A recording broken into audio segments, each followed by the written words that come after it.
BJP নেত্রী রূপা গঙ্গোপাধ্যায়কে জামিন দিল আলিপুর আদালত।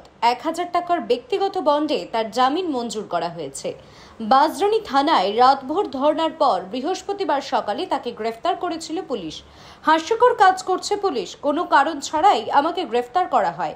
জামিন পেয়েই আদালত চত্বরে দাঁড়িয়ে এমনটাই জানিয়েছেন প্রাক্তন বিজেপি সাংসদ রূপা গঙ্গোপাধ্যায়।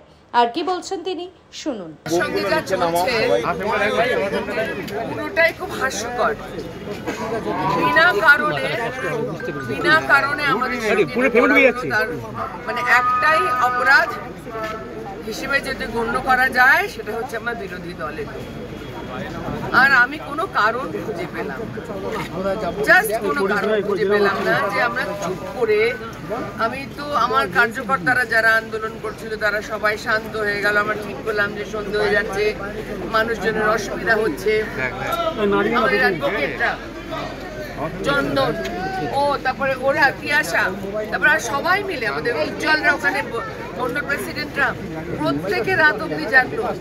আমার কার্যকর্তারা প্রত্যেকে রাত অব্দি জাগলো। চুপচাপ শান্ত মনে আমরা থাকলাম।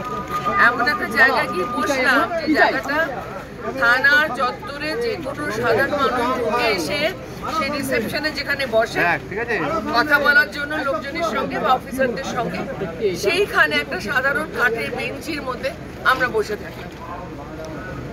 আমি শুধু একটাই, আমাদের সিপি সাহেব এসেছিলেন, তার সাথে একটাই অনুরোধ করার জন্য। উনি 5 মিনিট আমার সময় দিয়েছিলাম, কথা বলেছিলাম যে আমি আপনাদের শুধু এইটুকু জানতে চাই।